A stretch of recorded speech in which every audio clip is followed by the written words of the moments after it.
Yes, I tapped the record button twice.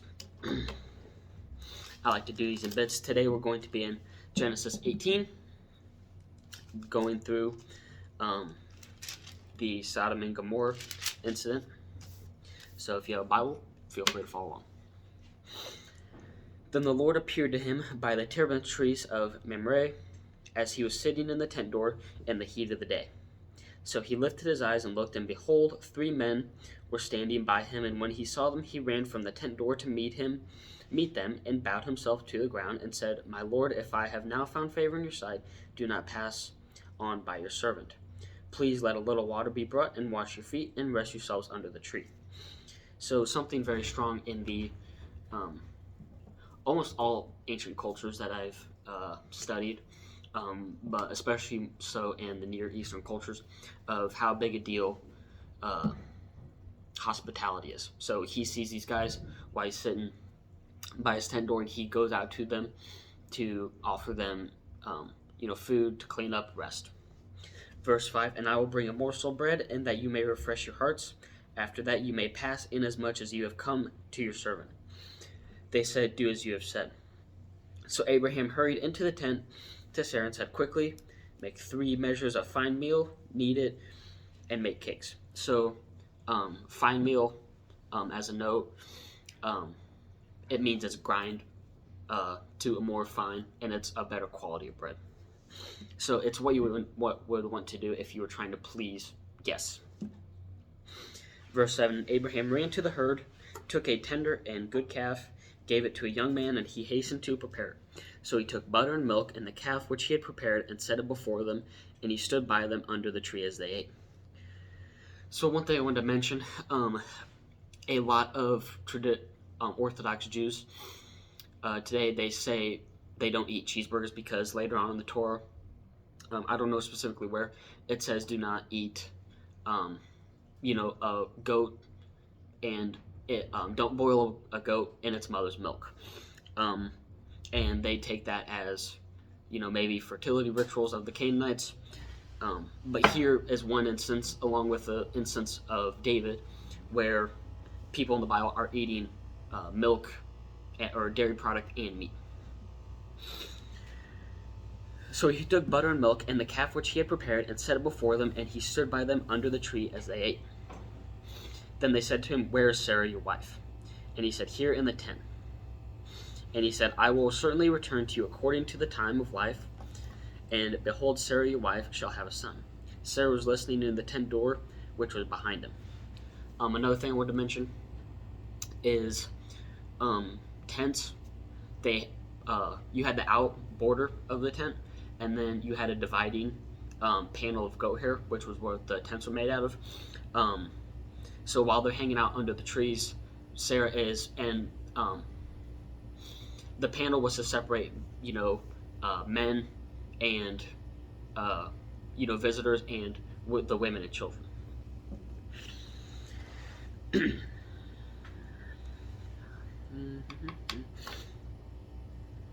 Where was I? Verse 10, and he said, I will certainly return to you according to the time of life, and behold, Sarah your wife shall bear a son. Sarah was listening in the tent door, which was behind him. Then Abraham and Sarah were old. Now Abraham and Sarah were old, well advanced in age, and Sarah had passed the age of childbearing. Therefore Sarah laughed within herself, saying, After I have grown old shall I have pleasure in my Lord being old also. And the Lord said to Abraham, Why did Sarah laugh, saying, Shall I surely bear a child since I am old? So, I can't remember the book, but it says no one has seen God ever. And then people take that as, they say this is a contradiction. It's pretty clear that this is Jesus talking. So, Jesus and Abraham talking. So the Lord said to Abraham, Why did Sarah laugh, saying, Shall I surely bear a child since I am old? Is anything too hard for the Lord? At the appointed time I will return to you according to the time of life, and Sarah shall have a son. And Sarah denied it, saying, I did not laugh, for she was afraid. And he said, No, but you did laugh. Verse 16, The men rose from there and looked toward Sodom, and Abraham went with them to send them on their way. And the Lord said, Shall I hide from Abraham what I'm doing, since Abraham shall surely become a great and mighty nation, and all the nations of the earth shall be blessed in him? For I have known him, in order that he may command his children and his household after him, that they keep the way of the Lord, to do righteousness and justice, that the Lord may bring to Abraham what he has spoken to him. And the Lord said, Because the outcry against Sodom and Gomorrah is great, because their sin is very grave, I will go down now and see whether they have done altogether according to the outcry against it that has come to me, and if not, I will know. Then the men turned away from there and went toward Sodom, but Abraham stood before the Lord. And Abraham came near and said, Would you also destroy the righteous with the wicked? Suppose there are 50 righteous men within the city. Would you also destroy the place and not spare for the 50 righteous that were in it? Far be it from you to do such a thing as this, to slay the righteous with the wicked, so that the righteous should be as the wicked. Far be it from you. Shall not the judge of all the earth do right? And the Lord said, If I find Sodom 50 righteous within the city, then I will spare all the place for their sakes. So, I really like this story because it shows,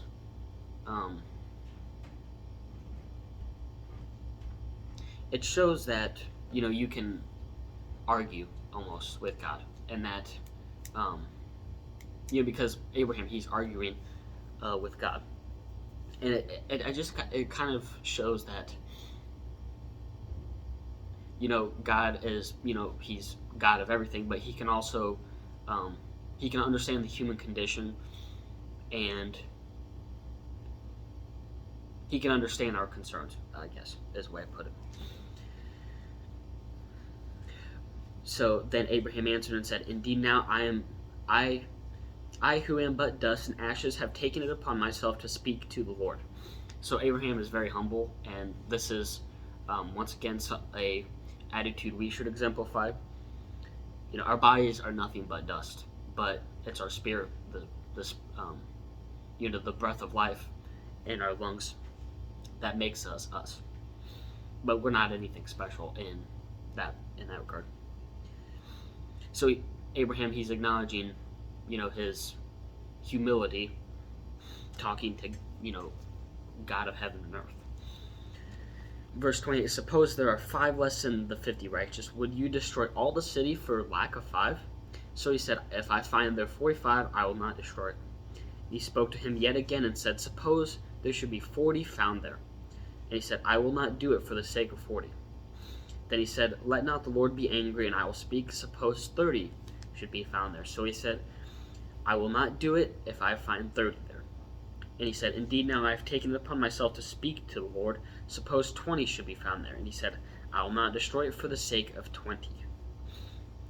Then he said, Let not the Lord be angry, and I will speak but once more. Suppose 10 should be found there. And he said, I will not destroy it for the sake of 10. He will not destroy all those wicked people for the sake of 10 righteous. And he said, I will not destroy it for the sake of 10. So the Lord went his way as soon as he finished speaking with Abraham, and Abraham returned to his place. We're at 8 minutes. Yeah, we'll keep going. Now the 2 angels came to Sodom in the evening, and Lot was sitting in the gate of Sodom. Then Lot saw them, and he rose to meet them, and he bowed himself with his face toward the ground. So, another thing about ancient culture, it was common to prostrate yourself, which is, I hate to use this image, but you know what Muslims do as prayer, it's the kneeling. It's a kneeling in front of someone. Then Lot saw them, he rose to meet them, and he bowed himself with his face toward the ground. And he said, Hear now, my lords, please turn in to your servant's house and spend the night and wash your feet, that you may rise early and go on your way. So there's that spirit of hospitality again, as I was talking about. Taking someone in, feeding them, washing them, giving them room and board was very important in all cultures, especially Near Eastern, Hebrew cultures. And they said, "No, but we will spend the night in the open square." But he insisted strongly, so they turned into him and entered his house. Then he made them a feast and baked unleavened bread, and they ate. Now before they lay down, the men of the city, the men of Sodom, both old and young, all the people from every quarter surrounded the house. And they called to Lot and said, "Where are the men who came to you tonight? Bring them out that we may know them carnally." So, if you don't know, this is a, knowing them. In Hebrew, to know someone is to know someone intimately, and they want to have sex with the dudes that their guests that came in. So Lot went out to them through the doorway and shut the door behind them and said, "Please, my brethren, do not do so wickedly. See, now I have 2 daughters who have not known a man. Please let me bring them out to you, and you may do with them as you wish. Only do nothing to these men, since this is the reason they have come under the shadow of my roof." So Lot literally took them from the open square where they were going to hang out into a house to keep them from being sodomized. This is a terrible, terrible, terrible, terrible city. And they said, "Stand back." Then they said, "This one came in to stay here, and he keeps acting as a judge. Now we will deal worse with you than with them." So they pressed hard against the man Lot, and they came near to break down the door. But the men reached out their hands and pulled Lot into the house with them and shut the door. And they struck the men who were at the doorway of the house with blindness, both small and great, so that they were weary trying to find the door. So these angels strike these dudes blind because of their wickedness. Verse 12, then the men said to Lot, "Have you anyone else here son-in-laws?" Then the men, the angels, said to Lot, "Have you anyone else here, son-in-law, your sons, your daughters, whomever you have in the city, take them out of this place, for we will destroy this place, because the outcry against them has grown very great before the face of the Lord, and the Lord has sent us to destroy." So Lot went out and spoke to his sons-in-law, who had married his daughters, and said, "Get up, get out of this place, for the Lord will destroy the city." But to his sons-in-laws, he seemed to be joking. So he said, "This place is about to be destroyed. We need to bug out." And they thought he was playing around. Verse 15, when the morning dawned, the angels urged Lot to hurry, saying, "Arise, take your wife and your 2 daughters who are here, lest you be consumed in the punishment of the city." And while he lingered, the men took hold of his hand, his wife's hand, and the hands of his 2 daughters, and the Lord being merciful to him, and they brought him out and set him outside the city. So it came to pass when they had brought them outside that he said, "Escape for your life, do not look behind you, nor stay away in the plain. Escape to the mountains, lest you be destroyed." Then Lot said to them, "Please, no, my lords, indeed now your servant has found favor in your sight, and you have increased your mercy, which you have shown me by saving my life. But I cannot escape to the mountains, lest some evil overtake me and I die. See, now the city is near enough to flee to, and it is a little one. Please let me escape there. If it is not a little one, and my soul shall live."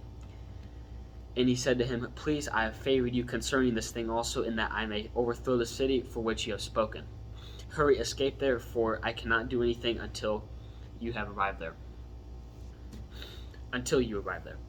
Therefore the name of the city is called Zoar.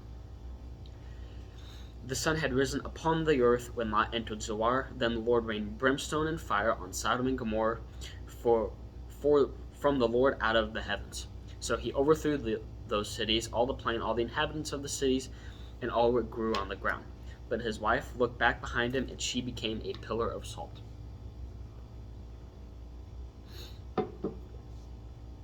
And Abraham went early in the morning to the place where he had stood before the Lord. Then he looked toward Sodom and Gomorrah, and behold, all the land of the plain, and he saw, behold, the smoke of the land, which went up like a smoke of a furnace.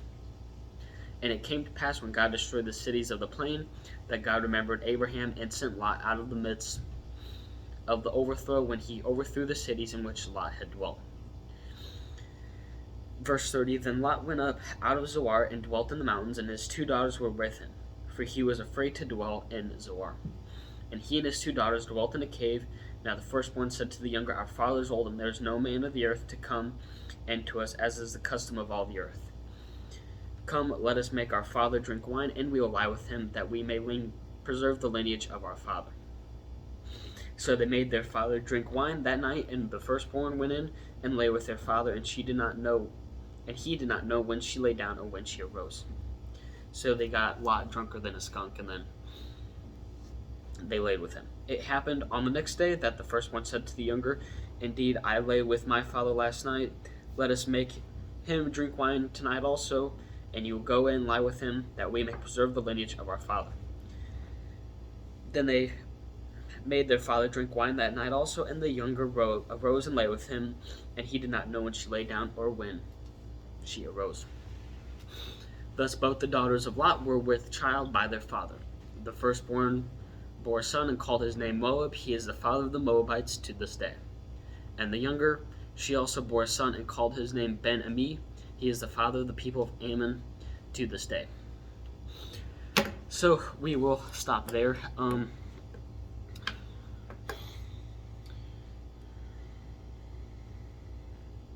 That's a smart move, to preserve your lineage through your father.